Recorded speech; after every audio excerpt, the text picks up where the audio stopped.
SSC CGL tier 1 की class number 26 में आपका स्वागत है। आज हमें देखना है वर्ब पैटर्न्स विद ऑब्जेक्ट्स। अगर हम पिछली क्लास की बात करें तो उसी क्लास को आज हम कंटिन्यू कर रहे हैं और थोड़ा एक स्टेप हम और फर्दर जाएंगे, चीज़ों को एक्सप्लोर करेंगे। पिछली क्लास में हमने बात करी थी इन्फिनेटिव्स, जेरेंड्स और पार्टिसिपल्स की। अब हम क्या करेंगे, लास्ट में अगर आपको याद हो पिछली क्लास तो हमने वहाँ पे देखा था वर्ब के कुछ पैटर्न हमने देखे थे कि वर्ब के साथ जब जेरेंड आ रहा था या फिर वर्ब के साथ जब हमारा इन्फिनेटिव आ रहा था तो कई बार सेंटेंस में मीनिंग चेंज हो रहा था, कई बार चेंज नहीं हो रहा था। तो वो सारे केसेस हमने पिछली क्लास में देखे थे। अब आज की क्लास में हम क्या करेंगे, थोड़ा सा और डीप जाएंगे और हम देखेंगे जब ऑब्जेक्ट्स भी इन्वॉल्व हो जाए हमारे सेंटेंस में तब हम उनके साथ क्या करेंगे। तो अब हमारे पास रहेगा वर्ब, फिर जेरेंड या फिर इन्फिनेटिव और साथ में ऑब्जेक्ट भी अब हमारे साथ यहाँ पे इन्वॉल्व हुआ। तो अब जो हमारे स्ट्रक्चर बनेंगे सेंटेंस के वो किस तरह के दिखेंगे। Some verbs known as transitive verbs have objects. तो आज हम क्या कर रहे हैं, ट्रांजिटिव वर्ब्स को एक्सप्लिसिटली देख रहे हैं। क्यों? क्योंकि इनके साथ ही ऑब्जेक्ट हमारे आएंगे। When these verbs are followed by infinitives or gerunds, the object must come between the verb and the infinitive or gerund. ये लास्ट लाइन आज के लिए इंपॉर्टेंट है। पिछली क्लास से अगर हम कंपेयर करें तो वहां पे था वर्ब और उसके तुरंत बाद आ रहा था इन्फिनेटिव या फिर जेरंड। अब आज की क्लास में क्या हो रहा है, वर्ब भी है, इन्फिनेटिव और जेरंड है और साथ में हमें ऑब्जेक्ट को प्लेस करना है। अब ऑब्जेक्ट कहां पर प्लेस होगा, इन्फिनेटिव या जेरंड के बाद या इन्फिनेटिव या जेरंड के पहले। तो यहाँ पे हमें साफ बताया गया है कि जो भी हमें ऑब्जेक्ट होगा वो कहां पर हमें प्लेस करना है, वर्ब और इन्फिनेटिव के बीच में या फिर वर्ब और जेरंड के बीच में। तो पहला टॉपिक हमारा verb with object and infinitive. तो सबसे पहले हम देखेंगे वर्ब के साथ ऑब्जेक्ट भी आ रहा है और इन्फिनेटिव का केस है। Some verbs that are followed by an infinitive must also have an object before that infinitive. तो जो हमारा ऑब्जेक्ट है वो इन्फिनेटिव के पहले आना चाहिए। तो वर्ब और इन्फिनेटिव के बीच में हमारा ऑब्जेक्ट आएगा। तो अगर उस सेंटेंस की जनरल स्ट्रक्चर की हम बात करें तो वो होगा सब्जेक्ट, वर्ब, फिर ऑब्जेक्ट, फिर इन्फिनेटिव और फिर आगे के जो भी हमें एक्स्ट्रा वर्ड्स दिए होंगे वो रेस्ट ऑफ द सेंटेंस। इस चीज को हम एग्जाम्पल से समझते हैं। My computer allows me to work on 2 screens at once. तो मेरा जो कंप्यूटर है वो मुझे अलाउ करता है एक साथ 2 स्क्रीन्स का यूज करना। अब यहां पे अगर मैं देखूं, ये मैंने यहां पे इसे अलग कलर से यहां पे डिनोट किया है। माई कंप्यूटर ये हो गया हमारा सब्जेक्ट, अलाउज ये है हमारा यहाँ पे मेन वर्ब। अलाउ किसे करता है, वो मुझे करता है। तो मी जो है वो हो गया आपका ऑब्जेक्ट। इसे मैं साथ में लिखता जाता हूं, अलाउ के ऊपर वर्ब, मी के ऊपर ऑब्जेक्ट और my computer allows me to work. To work, तो टू के साथ जब हमारा बेस फॉर्म आता है वर्ब का तो वो हो जाता है इन्फिनेटिव। तो इसे मैं डिनोट करने के लिए लिख देता हूं आई ऑन 2 स्क्रीन्स एट वंस। तो जो रूल है हमारा कि वर्ब और इन्फिनेटिव के बीच में हमारा वहां पे ऑब्जेक्ट आना चाहिए। तो आज हम डील कर रहे हैं जितने भी हमारे वर्ब रहेंगे सारे के सारे रहेंगे ट्रांजिटिव वर्ब, तो उनके साथ ऑब्जेक्ट आना ही आना है। अब वो ऑब्जेक्ट आएगा तो उसे हम कहां पे प्लेस कर रहे हैं, वर्ब और इन्फिनेटिव के एग्जैक्ट बीच में।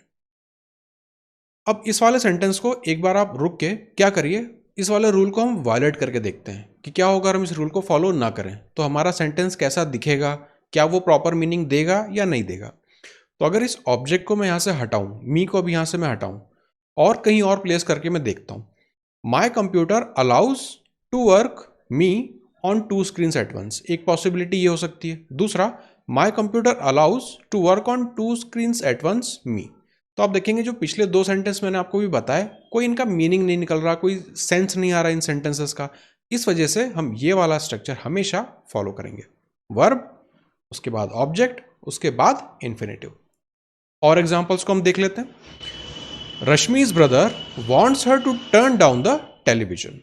अब ये जो है हमारा ये पार्ट हो गया सब्जेक्ट का, हमें मेन देखना है वर्ब, ऑब्जेक्ट और इन्फिनेटिव। wants ये है हमारा यहां पे वर्ब, किसे, हर ये है ऑब्जेक्ट और टू टर्न, ये हो गया इन्फिनेटिव। उसी तरह से एक और एग्जांपल देखें, Mohan bought a new suit to wear to his brother's wedding. Mohan ने नया सूट खरीदा अपने भाई की शादी में पहनने के लिए। तो खरीदा, बॉट, ये हो गया मेन वर्ब।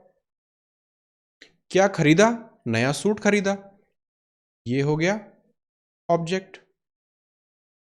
टू वियर, किस लिए? पहनने के लिए, टू वियर, ये हो गया हमारा इन्फिनेटिव। एक और एग्जांपल हम देख लेते हैं, Lokesh teacher expects him to do better next time. तो लोकेश के जो टीचर हैं वो लोकेश से एक्सपेक्ट करते हैं कि वो अगली बार और अच्छा परफॉर्म करे। एक्सपेक्ट, ये हो गया हमारा मेन वर्ब। किससे एक्सपेक्टेशन की जा रही है? लोकेश से एक्सपेक्टेशन की जा रही है। किसके द्वारा? टीचर के द्वारा। तो यहां पे जो सब्जेक्ट हो गया वो हो गया लोकेश, उसके लिए हमने यहां पे प्रोनाउन यूज किया है, तो ये हमारा ऑब्जेक्ट। टू डू, ये होता है इन्फिनेटिव। यहां पे आप ये सारे के सारे सेंटेंसेस को देखिए, क्या हम यहां पे स्ट्रक्चर फॉलो करते हैं? वर्ब, फिर ऑब्जेक्ट, फिर इन्फिनेटिव। तो ये हमने बात करी जब वर्ब के साथ ऑब्जेक्ट आएगा और उसके बाद हमें इन्फिनेटिव लगाना हो, तो इस तरह का स्ट्रक्चर हम वहां पे फॉलो करेंगे।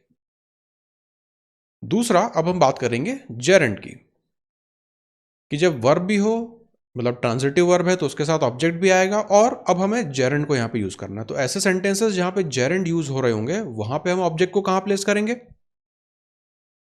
Some verbs that are followed by a gerund must also have an object before that gerund. तो यहां पे भी जो हमारा ऑब्जेक्ट है वो हमें gerund के पहले लगा लेना है। तो वर्ब है, gerund है, ऑब्जेक्ट कहां आएगा? उनके बीच में, just before the gerund। Again यहां पर भी जो स्ट्रक्चर रहेगा बिल्कुल सेम स्ट्रक्चर है जैसा ऊपर इन्फिनेटिव के लिए था। इन्फिनेटिव वाला पार्ट हटके अब यहां पे हम यूज कर रहे हैं gerund को। एग्जाम्पल देखें, Harish heard the boss interviewing the candidates। Harish ने सुना अपने बॉस को कैंडिडेट्स का इंटरव्यू लेते हुए।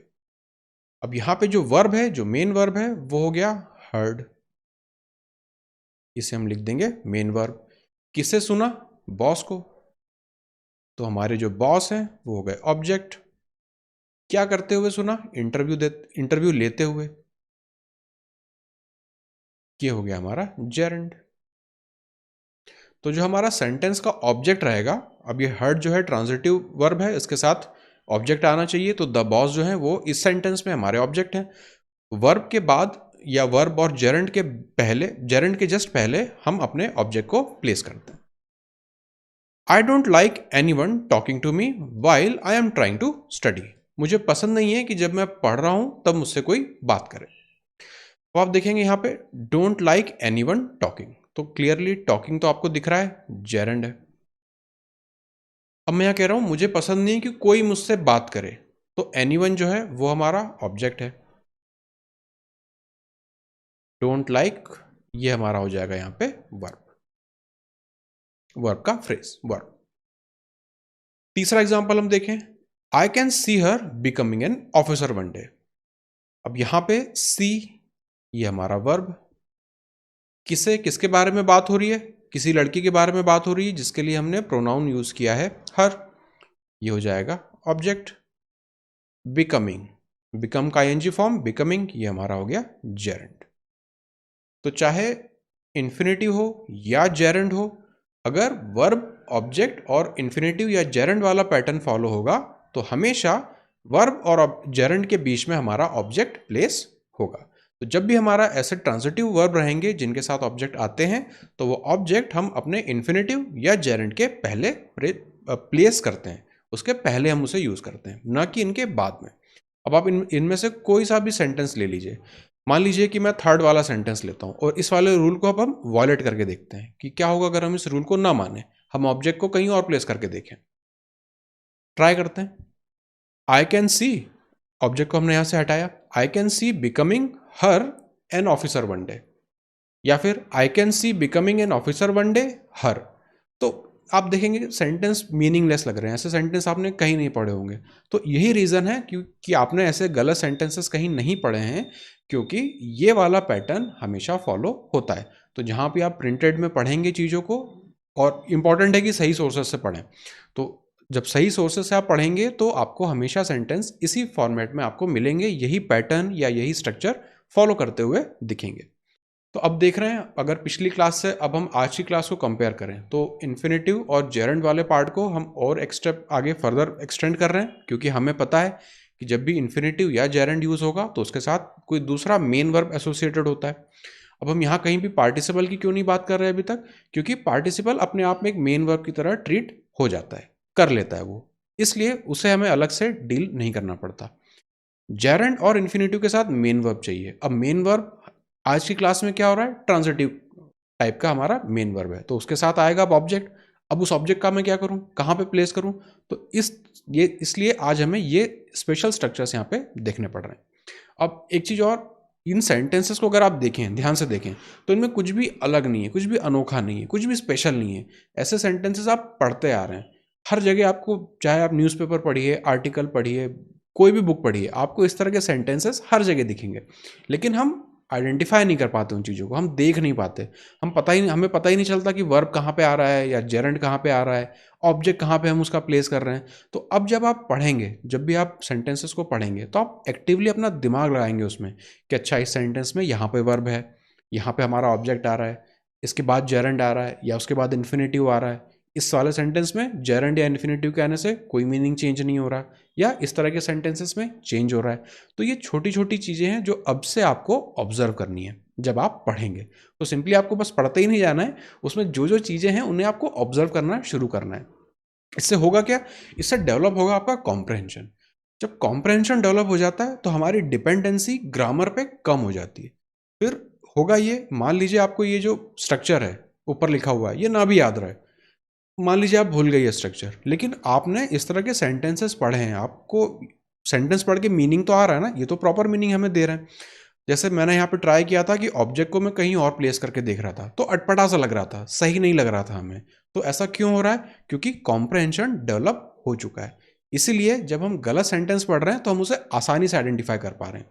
अब ऐसा क्यों हो रहा है, ऐसा इसलिए हो रहा है क्योंकि हमने प्रैक्टिस करी सही सेंटेंस को पढ़ के, हमने पहले सही सेंटेंस को पढ़ा, हमें वो सही लगा, रूल भी हमने देखा, तो हमें ये पक्का हो गया कि हाँ ये सही चीज़ है।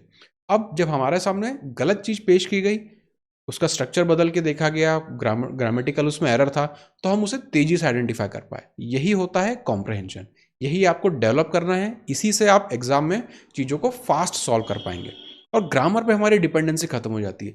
ग्रामर बहुत टिपिकल है, इसमें कोई डाउट नहीं है। आप कोई एक रूल हम पढ़ते हैं और उसके साथ तुरंत हमारा एक्सेप्शन हमारे सामने फेंक दिया जाता है, तो हम इसी में कंफ्यूज हमेशा रह जाते हैं।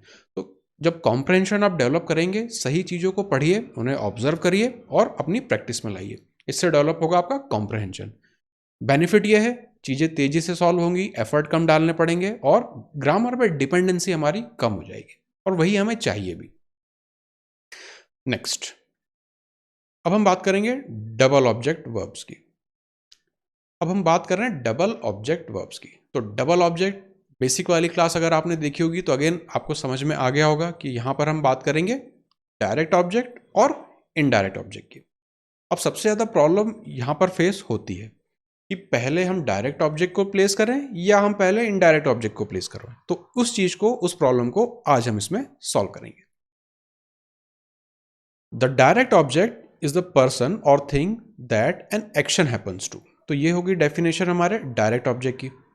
बहुत ज़्यादा इनकी डेफिनेशन में अभी मैं नहीं जाऊंगा क्योंकि हम बेसिक क्लास में इस चीज़ को अच्छे से डिस्कस कर चुके हैं। दूसरा, indirect object receives the same action. ये बात हुई हमारे इनडायरेक्ट ऑब्जेक्ट की। अब यहां से हमारा मेन चीज शुरू होगा कि हमारा डायरेक्ट ऑब्जेक्ट है और इनडायरेक्ट ऑब्जेक्ट है, हम पहले किसे चूज करें, पहले डायरेक्ट को लिखें या पहले हम इनडायरेक्ट को लिखें, या हम इंटरचेंज उसे कर सकते हैं। कब कर सकते हैं, कब नहीं कर सकते हैं, एक एक चीज को हम यहां पे अब डिस्कस करेंगे। If the indirect object is the focus of the sentence. अब ये वाला सेंटेंस बहुत इंपॉर्टेंट है। Indirect object is the focus of the sentence. इससे मैं क्या इंप्लाई करना चाह रहा हूँ, क्या मैं आपको समझाना चाह रहा हूँ कि जब भी हम कोई चीज़ पढ़ रहे होते हैं, कोई भी सेंटेंस आपने पढ़ा, जैसे ये वाला सेंटेंस है, she lent some money to her son. अब ये सिर्फ एक सेंटेंस अपने आप में नहीं है, कुछ ना कुछ कंटेक्स्ट में ये बात कही जा रही होगी, कुछ और इसके पीछे की कहानी होगी, कुछ तो चल रहा होगा। एक सेंटेंस भर से तो कुछ चीज़ हो नहीं रही होती है। तो कुछ ना कुछ कंसेप्ट, कुछ ना कुछ कंटेक्स्ट इसके साथ में होता है। कंटेक्स्ट का क्या मतलब, जैसे मान लीजिए जब आप स्कूल में थे, आपको टॉयलेट जाना होता था, तो आप कहते थे मैडम या सर मैं आई गो टू टॉयलेट। तो कुछ कंटेक्स्ट था, उसके रिस्पेक्ट में आपने कुछ ग्रुप ऑफ वर्ड्स या एक सेंटेंस बोला कि sir may I go to toilet. तो किसी कंटेक्स्ट का रेफरेंस में आपने बोला। ऐसा तो नहीं था कि आप सुबह उठते हैं और बोल देते हैं मे आई गो टू टॉयलेट, है ना। तो हर चीज़ का, हर सेंटेंस का कुछ ना कुछ एक कंटेक्स्ट होता है, कुछ ना कुछ एक भूमिका रहती है, कुछ ना कुछ एक बैकग्राउंड रहता है। तो वो बैकग्राउंड, वो भूमिका, वो कंटेक्स्ट समझना बहुत ज़रूरी है। किस चीज़ के पहले, इंटरप्रेट करने के पहले कि ये सेंटेंस में हो क्या रहा है, किस चीज़ को फोकस में रखा जा रहा है, सब्जेक्ट फोकस में है या ऑब्जेक्ट फोकस में है। अब ऑब्जेक्ट की बात कर रहे हैं तो हम यहाँ बात कर रहे हैं इनडायरेक्ट ऑब्जेक्ट फोकस में है या डायरेक्ट ऑब्जेक्ट फोकस में है। तो यही होता है हमारा फोकस ऑफ द सेंटेंस। किस चीज़ पे बल दिया जा रहा है, इस चीज़ पे डिपेंड करेगा कि हम उसका क्या मीनिंग निकालेंगे, क्या अर्थ निकालेंगे। If the indirect object is the focus of the sentence, it comes after the direct object. अगर आपका इनडायरेक्ट ऑब्जेक्ट जो भी है वो अगर आपके सेंटेंस में फोकस में है तो वो आएगा आफ्टर द डायरेक्ट ऑब्जेक्ट। तो पहले हम प्लेस करेंगे डायरेक्ट ऑब्जेक्ट को, उसके बाद हम आखिरी में प्लेस करेंगे इनडायरेक्ट ऑब्जेक्ट को। कब? जब इनडायरेक्ट ऑब्जेक्ट हमारा फोकस में है। तो फोकस में है इसलिए हम उसको आखिरी में तवज्जो देंगे, सेंटेंस के आखिरी में तवज्जो देंगे, ठीक है। और उस इनडायरेक्ट ऑब्जेक्ट के पहले हम क्या जोड़ेंगे, टू या फिर फॉर। वो हम डिसाइड करेंगे सेंटेंस में क्या हमें मीनिंग दिया जा रहा है। अब इस चीज को हम समझते हैं एग्जाम्पल से। She lent some money to her son. अब इस वाले एग्जाम्पल में आप देखेंगे तो सम मनी और हर सन ये दो ऑब्जेक्ट्स हैं। अब हमें डिसाइड करना है इनमें से डायरेक्ट ऑब्जेक्ट कौन सा है और इसमें से इनडायरेक्ट ऑब्जेक्ट कौन सा है। शी लेंट, अब ये डिसाइड कैसे करते हैं, हम वर्ब के हिसाब से डिसाइड करते हैं। उसने उधार दिया। क्या उधार दिया? कुछ पैसा उधार दिया। तो ये जो पैसा उधार दिया ये हो जाएगा हमारा डायरेक्ट ऑब्जेक्ट। इसे मैं यहां पे लिख देता हूं डी। डी डिनोट करेगा डायरेक्ट ऑब्जेक्ट। किसे किसे बेनिफिट मिला, जैसे इनडायरेक्ट ऑब्जेक्ट क्या होता है, रिसीव्स द सेम एक्शन। तो किसे इसका बेनिफिट मिला, उसके लड़के को, हर सन। तो जो उसका हर सन है ये हो जाएगा हमारा इनडायरेक्ट ऑब्जेक्ट। यहां पे आई जो है वो डिनोट कर रहा है इनडायरेक्ट ऑब्जेक्ट को। Direct object, indirect object. तो इस सेंटेंस में फोकस क्या था, she lent some money to her son. उसने अपने लड़के को कुछ पैसा उधार दिया। तो हर सन जो है वो यहाँ पे फोकस में था। ये इनडायरेक्ट ऑब्जेक्ट है इसलिए हमने इसे लास्ट में लिखा है। प्लस आप देखेंगे यहाँ पे हमने बीच में टू प्रीपोजिशन यहाँ पे हमने डाला है।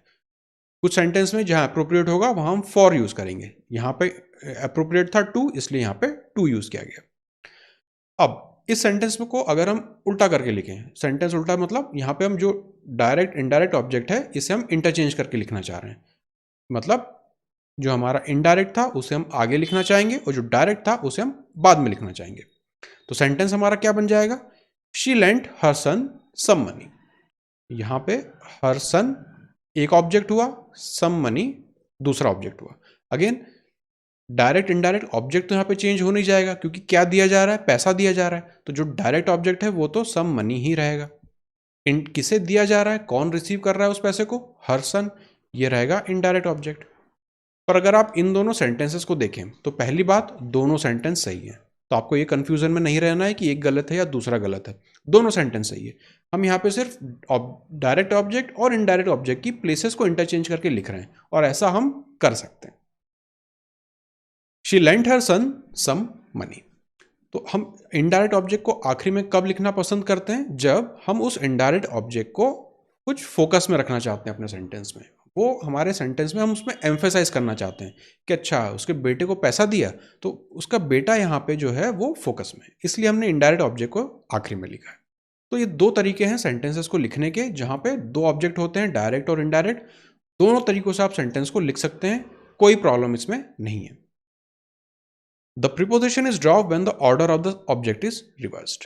तो यहाँ पे हमने जब ऑर्डर रिवर्स किया, इनडायरेक्ट को पहले लिखा और डायरेक्ट को बाद में लिखा, तो आप देखेंगे ये वाला जो हमारा प्रीपोजिशन था टू वो इस सेंटेंस से गायब हो गया। She lent to her son some money ऐसा हमने यहाँ पे नहीं लिखा, टू को हमें यहाँ पे ड्रॉप करना पड़ता है, तभी ये सही स्ट्रक्चर में आता है। तो ये बात हुई डायरेक्ट और इनडायरेक्ट ऑब्जेक्ट्स की। दो ऑब्जेक्ट्स यहाँ पे हमारे आ रहे हैं और इसे हम और एग्जांपल्स के थ्रू समझते हैं। Kajal sold her house to her younger brother. तो काजल क्या कर रही है, ये हमारा सब्जेक्ट हो गया सेंटेंस का। काजल सब्जेक्ट है, सोल्ड कुछ उसने बेचा, तो बेचना ये हमारा हुआ यहाँ पे वर्ब। अब सोल्ड कुछ चीज बेची जाती है, क्या बेचा, कुछ उसने घर बेचा, हर हाउस। तो एक ऑब्जेक्ट तो ये हो गया, किसे बेचा, हर यंगर ब्रदर। दूसरा ऑब्जेक्ट ये हो गया। अब हमें डिसाइड करना है इनडायरेक्ट कौन सा है और डायरेक्ट कौन सा है। काजल सोल्ड क्या बेचा, घर बेचा, तो घर जो है वो हमारा यहां पे हो जाएगा डायरेक्ट ऑब्जेक्ट। किसे बेचा, रिसीवर कौन था उस ऑब्जेक्ट का, उसका छोटा भाई, ये हो जाएगा हमारा इनडायरेक्ट ऑब्जेक्ट। अब यहां पे आप देखेंगे इनडायरेक्ट ऑब्जेक्ट को हमने बाद में लिखा है, मतलब यहां पे हम उसमें उसे फोकस में रखना चाह रहे थे, इसलिए हमने इस सेंटेंस को इस तरह से लिखा। इसे हम अब रिवर्स करके लिखने की कोशिश करेंगे, इनडायरेक्ट पहले डायरेक्ट बाद में। काजल सोल्ड, अगेन काजल सब्जेक्ट, सोल्ड हमारा वर्ब, हर यंगर ब्रदर ये पहला ऑब्जेक्ट, हर हाउस ये दूसरा ऑब्जेक्ट। तो क्या बेचा, घर बेचा, तो ये डायरेक्ट ऑब्जेक्ट हो गया। किसे बेचा, कौन उसका रिसीवर था, उसका छोटा भाई, ये हमारा इनडायरेक्ट ऑब्जेक्ट हो गया। तो इस तरह से हम सेंटेंसेस को दोनों तरह से लिख सकते हैं, कोई प्रॉब्लम नहीं। बस आपको यहाँ पे स्ट्रक्चर का ध्यान रखना है। जब इनडायरेक्ट ऑब्जेक्ट बाद में आएगा तो हम उसके पहले टू या फॉर यूज करेंगे। अगर इनडायरेक्ट पहले आएगा तो हम उसके आगे कोई भी प्रीपोजिशन टू फॉर वगैरह कुछ भी यूज नहीं करते।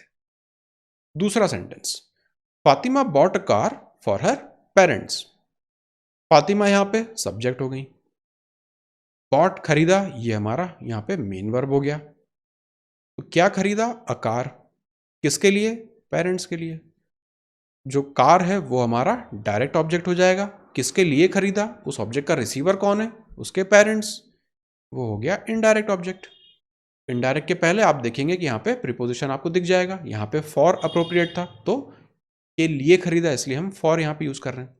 अब इस सेंटेंस को हम बनाएंगे, इसमें हम ऑर्डर रिवर्स करेंगे डायरेक्ट और इनडायरेक्ट ऑब्जेक्ट का। तो Fatima bought her parents a car, a car अभी भी डायरेक्ट ऑब्जेक्ट रहेगा और हर पेरेंट्स इनडायरेक्ट है।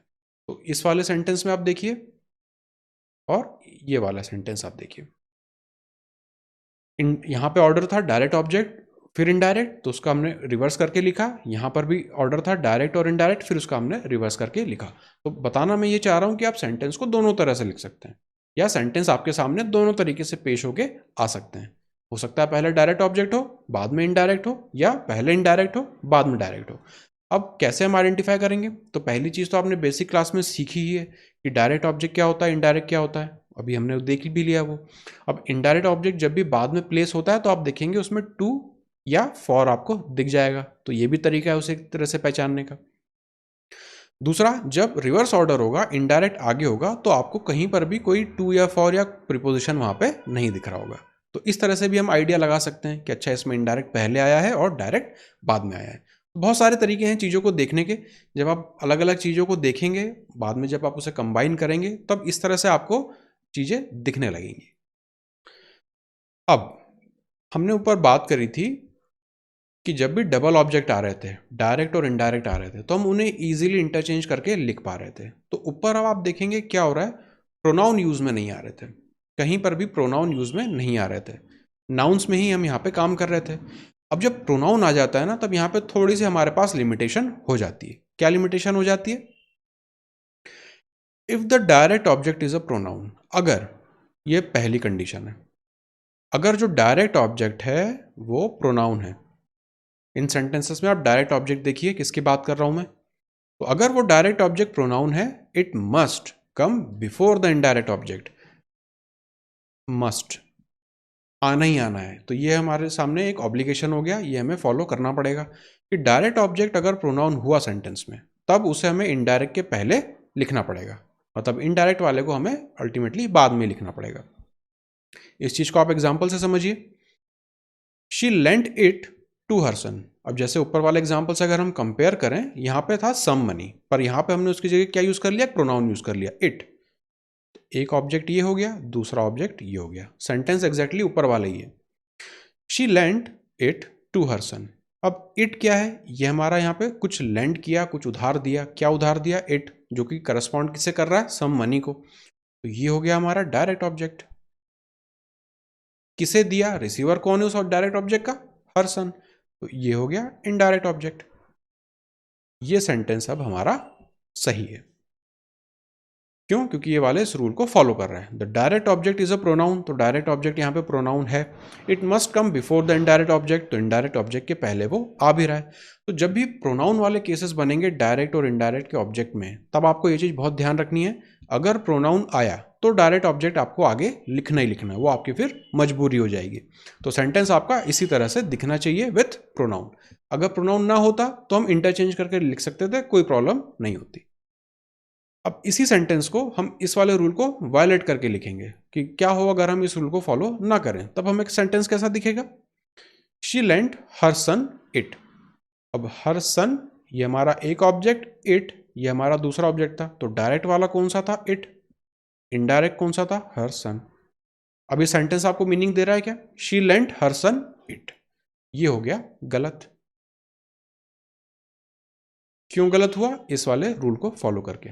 अब इस तरह के सेंटेंस आपने पहले कहीं देखे भी नहीं होंगे, क्योंकि लिखे भी नहीं जाते, क्योंकि ये रूल को वायलेट करते हैं।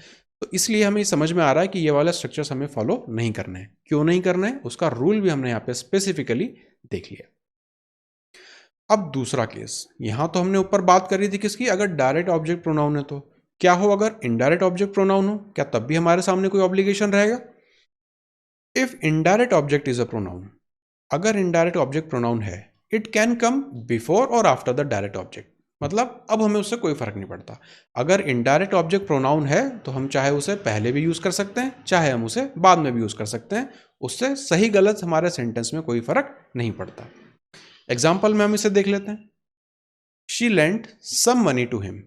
अब पहला वाला जो एग्जाम्पल था वहां पे सम मनी को हमने इट बोला था, प्रोनाउन बनाया था।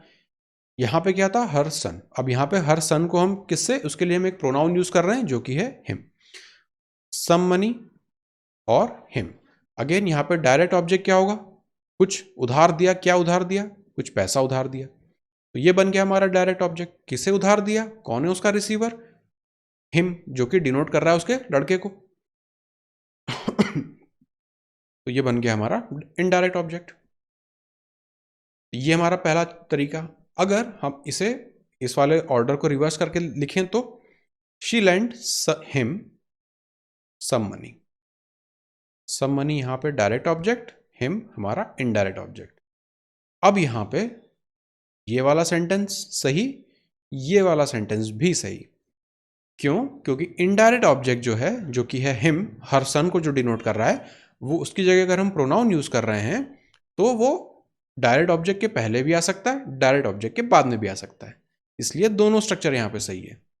कॉम्प्लिकेशन कहां पर है? जहां आपको ध्यान रखना है, अगर आपका डायरेक्ट ऑब्जेक्ट प्रोनाउन है तो आपको उसे पहले लिखना है और इनडायरेक्ट आपको बाद में लिखना है।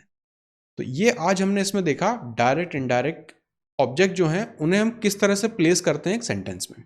और हम इसके एग्जांपल देख लेते हैं, 3 और हमें दिए हुए हैं। Kajal sold it to her brother. तो ये काजल वाला एग्जांपल हमने ऊपर भी देखा था, एक बार मैं आपको फिर दिखा देता हूं। इस वाले सेंटेंस की मैं बात कर रहा हूं। काजल सोल्ड, तो हर हाउस ये हमारा एक ऑब्जेक्ट था, हर यंगर ब्रदर ये हमारा दूसरा ऑब्जेक्ट था। तो आप इस वाले सेंटेंस को थोड़ा सा याद कर लीजिए। हर हाउस यहाँ पे डायरेक्ट है, हर यंगर ब्रदर यहाँ पे इनडायरेक्ट ऑब्जेक्ट है। अब हम इस वाले सेंटेंसेस में चेंज करके देखते हैं, उसका प्रोनाउन उसकी जगह हम यूज करेंगे। तो काजल सोल्ड इट, इट किसे डिनोट कर रहा है? उसके घर को। तो ये हुआ हमारा डायरेक्ट ऑब्जेक्ट। और डायरेक्ट ऑब्जेक्ट प्रोनाउन में है तो डायरेक्ट पहले यूज करेंगे, इनडायरेक्ट उसके बाद में आना चाहिए। तो इस सेंटेंस में डायरेक्ट पहले आ भी रहा है। हर ब्रदर ये है हमारा इनडायरेक्ट। तो चूंकि डायरेक्ट प्रोनाउन है और इनडायरेक्ट के पहले आ रहा है, इसलिए ये सेंटेंस हो गया हमारा सही। फिर काजल सोल्ड इट टू हिम। अब यहां पे आप देखिए, इसे भी प्रोनाउन में कन्वर्ट कर दिया, इसे भी प्रोनाउन में कन्वर्ट कर दिया, दोनों प्रोनाउन में कन्वर्ट हो गए। अब हम क्या करें? काजल सोल्ड इट, इट किसके बारे में बात कर रहा है? इट किसका प्रोनाउन है? हर हाउस का, जो कि था डायरेक्ट। हिम किसे डिनोट कर रहा है? उसके भाई को, ये था हमारा इनडायरेक्ट। इस वाले सेंटेंस में जब दोनों प्रोनाउन में है तो भी हमें कौन सा फर्स्ट वाला रूल फॉलो करना है कि डायरेक्ट ऑब्जेक्ट पहले आना चाहिए, बाकी वाला जो इनडायरेक्ट है वो बाद में उसे हम लिखेंगे। तो काजल सोल्ड इट, डायरेक्ट पहले आ गया, टू हिम, इनडायरेक्ट बाद में आया। तो ये वाला सेंटेंस भी हमारा अब सही हो गया। फिर हम देखें काजल सोल्ड हिम हर हाउस। अब यहां पे क्या हो रहा है, हिम एक ऑब्जेक्ट, हर हाउस दूसरा ऑब्जेक्ट। इसमें से डायरेक्ट कौन सा है, हर हाउस। इनडायरेक्ट कौन सा है, हिम। अब डायरेक्ट ऑब्जेक्ट जो है वो प्रोनाउन नहीं है, इस वजह से हम उसे पहले भी यूज कर सकते हैं, बाद में भी यूज कर सकते हैं। तो इस वाले सेंटेंस में हमने इनडायरेक्ट को पहले ले लिया, काजल सोल्ड हिम हर हाउस। ये वाला सेंटेंस भी सही हो गया। तो अगर आप इन 5 सेंटेंसेस को देखें तो ऊपर जितने रूल्स हमने अप्लाई किया सीखे हैं उन सबको हमने यहाँ पे अप्लाई करके देख लिया। अगर आपको ये वाला पार्ट अभी समझ में नहीं आया हो, थोड़ा कंफ्यूजन आपको डेफिनेटली अभी रहा होगा, क्योंकि आपने तुरंत रूल सीखे हैं, 2-3 रूल आपने देखे हैं, तो आपको कंफ्यूजन आ रहा होगा। लेकिन ट्रस्ट मी, एक बार आप इसके थोड़े से नोट्स बना लीजिए, और एक बार जब आप दोबारा इस चीज़ को देखेंगे, रिपीट करके जब आप एक बार देखेंगे, तो आपको बहुत क्लैरिटी मिलेगी। एग्जैक्टली जो चीज़ हमने ऊपर रूल्स पढ़े उनको सब हमने यहाँ पे अप्लाई करके देख लिया। एक ही चीज़ पूरे इस वाले अगर पार्ट में मैं देखूँ तो फोकस मेरा रहेगा डायरेक्ट ऑब्जेक्ट पे। अगर डायरेक्ट ऑब्जेक्ट प्रोनाउन है तो मुझे उसे पहले लिखना ही लिखना है। अगर प्रोनाउन नहीं है तो फिर मुझे कोई फर्क नहीं पड़ता, मैं सेंटेंस को किसी भी ऑर्डर में लिख सकता हूँ, चाहे इनडायरेक्ट पहले ले लूँ चाहे डायरेक्ट बाद में ले लूँ। तो सिर्फ एक ही आपका पिन पॉइंट आपको रखना है इस वाले रूल पे। ये हो गया हमारा आज का इंपॉर्टेंट रूल कि अगर डायरेक्ट ऑब्जेक्ट प्रोनाउन है तो वो इनडायरेक्ट ऑब्जेक्ट के पहले आना चाहिए। तो ये हमने देख लिया अपने डायरेक्ट इनडायरेक्ट को। अब हम बात करेंगे वर्ब के साथ प्रीपोजिशन की। छोटा सा टॉपिक है, इसे भी हम आज की ही क्लास में कवर कर लेते हैं। Verb pattern with preposition. Some verb patterns include preposition. Prepositions can not be followed by infinitive. इसे मैं अंडरलाइन कर देता हूं। Prepositions cannot be followed by infinitives. So these verb patterns only use gerunds. तो verb pattern जहां पे preposition भी अब हम यूज कर रहे हैं, तो वर्ब में जब हम प्रीपोजिशन यूज करेंगे तो उसके साथ फिर हम इन्फिनेटिव को यूज नहीं करते, उसके साथ हम फिर यूज करते हैं जेरेंड को। तो इन प्रीपोजिशन को हम यूज नहीं करेंगे, हम यूज करते हैं जेरेंड को। Verb with preposition and gerund. Infinitive वाला पार्ट खत्म। अब हम देखेंगे वर्ब के साथ प्रीपोजिशन आ रहा है और जेरेंड आ रहा है। जैसे हमने ऊपर देखा था वर्ब के साथ ऑब्जेक्ट आ रहा था और फिर जेरेंड या इन्फिनिटिव आ रहा था। यहां पे वर्ब के साथ प्रीपोजिशन और जेरेंड। अब हम इस वाले स्ट्रक्चर को एक्सप्लोर कर रहे हैं। If a preposition is followed by a verb, the verb must be a gerund. ये तो हमने ऊपर देख लिया। तो प्रीपोजिशन वर्ब के बाद दिखेगी। ये वाला एग्जांपल है, इससे हम इस चीज को देख लेते हैं। Jasmine decided against taking the job. तो यहां पे डिसाइडेड हो गया हमारा वर्ब। अब वर्ब के बाद कौन फॉलो कर रहा है, प्रीपोजिशन फॉलो कर रहा है, अगेंस्ट। इससे मैं लिख देता हूं पी। पी डिनोट करेगा प्रीपोजिशन को। जैस्मिन डिसाइडेड अगेंस्ट टेकिंग, मतलब टेक वाला फॉर्म यूज हो रहा है। यहां पे ये है जेरेंड। अब ये तो रूल के हिसाब से हुआ। अब इस चीज को, इस वाले रूल को हम वायलेट करके देखते हैं। क्या हो अगर मैं इसकी जगह इन्फिनिटी यूज करूं, Jasmine decided against to take the job, तो तब वो सेंटेंस हो जाएगा गलत। सही सेंटेंस है Jasmine decided against taking the job. तो यहां पे अगर वर्ब के बाद प्रीपोजिशन आए, वर्ब के बाद प्रीपोजिशन आए तो उसके बाद, उस प्रीपोजिशन के बाद आपको इन्फिनेटिव नहीं यूज करना है, आपको क्या यूज करना है, जेरेंड यूज करना है। अब verb with object, preposition and gerund. तो ऊपर हमने जितना सीखा वो सारा यहां पे अब आ जाएगा कि वर्ब भी आ गया, आपका ऑब्जेक्ट भी आ गया, आपका प्रीपोजिशन भी आ गया, आपका जेरेंड भी आ गया। वर्ब के बाद प्रीपोजिशन आ रहा है तो उसके साथ जेरेंड ही आएगा। इन्फिनिटिव वाला पार्ट तो कैंसिल हो गया।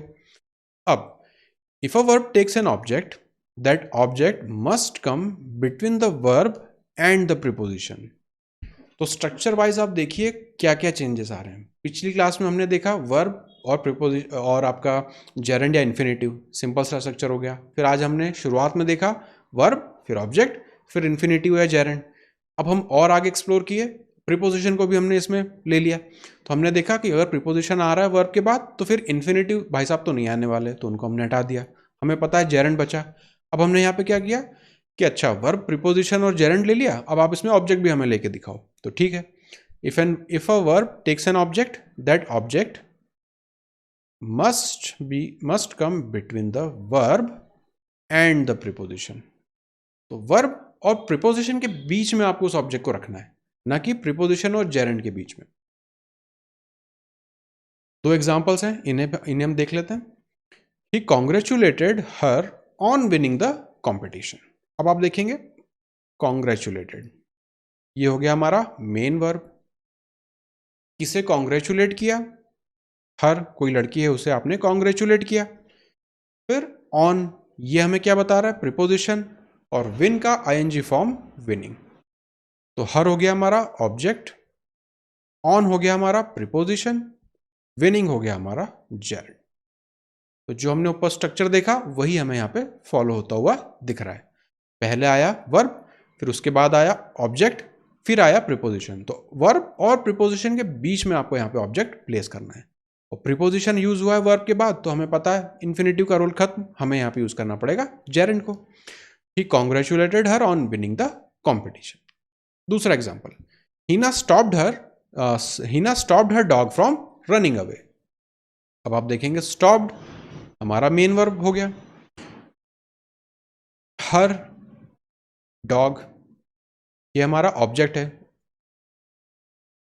फ्रॉम प्रीपोजिशन है, रन का आईएनजी फॉर्म रनिंग, ये हो गया gerund. Heena stopped her dog from running away. अब आप इस वाले रूल में भी जैसा हमने ऊपर ट्राई करके देखा था उस तरह से करके देखिए कि अगर हम इस ऑब्जेक्ट को कहीं और प्लेस करके देखें, इस लास्ट वाले सेंटेंस में हम ट्राई करके देखते हैं। Heena stopped from running away her dog, या फिर Heena stopped from her dog running away. तो अगर आप देखेंगे इस ऑब्जेक्ट को मैं कहीं भी और प्लेस करूं तो पूरा सेंटेंस का जो अर्थ है वो पूरा अनर्थ हो जाता है। तो ये वाला रूल आप देखेंगे हर जगह आपको इसी तरह से फॉलो होता हुआ दिखेगा। आज हमने इंपॉर्टेंट स्ट्रक्चर्स देखे, ये स्ट्रक्चर आपको कहाँ पर काम आएंगे?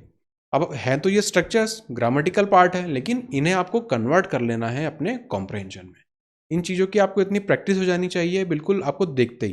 दूसरा, आप देखेंगे रूल्स अगर छोटे छोटे हम ऊपर देखें, रूल्स को अगर आप मान लीजिए भूल भी जाएं, पर आपको ये सेंटेंस आपको पढ़ने में आना चाहिए और आपको ये पता क्लिक होना चाहिए कि हाँ, ये सेंटेंस जो है ये सही लग रहा है, ये सेंटेंस में जो ग्रामेटिकल यूनिट्स है अलग अलग वो सही जगह यहाँ पे प्लेस हुई है। तब क्या होगा, जब कोई गलत सेंटेंस आपके सामने पेश किया जाएगा, जैसे एरर वाले में एरर डिटेक्शन में आपको प्लेस कर दिया जाता है, तो वहाँ पे पहचानना रहता है कौन से पार्ट में एरर है, तो वहाँ पे ये सब चीज़ें फिर बहुत काम आती हैं। हमें ज़बरदस्ती ग्रामर में नहीं कूदना पड़ता, हम सिंपल कॉम्प्रहेंशन के बेसिस पे पढ़ के कि यार ये सेंटेंस गलत है, क्यों गलत है, क्योंकि इस पार्ट में यहाँ पे गलती मुझे दिख रही है, टिक लगाते हैं, आगे बढ़ जाते हैं। कौन सा एरर है, कौन सा पार्ट ऑफ स्पीच है, क्या उसमें चीज़ है, कोई हमें उसमें डिटेल में नहीं कूदना होता है। तो ये वाले स्ट्रक्चर्स इंपॉर्टेंट है। थोड़ा सा आई अंडरस्टैंड, थोड़ा सा हम डीप यहाँ पे गए हैं, स्ट्रक्चर वाइज हमने देखा है, अलग अलग चीज़ों को हमने यहाँ पे इन्वॉल्व किया है। वर्ब को भी हमने इन्वॉल्व कर लिया, ऑब्जेक्ट भी ले लिया, प्रीपोजिशन भी ले लिया, जेरेंड भी ले लिया, बहुत सारी चीज़ें हमने यहाँ पे ले ली है।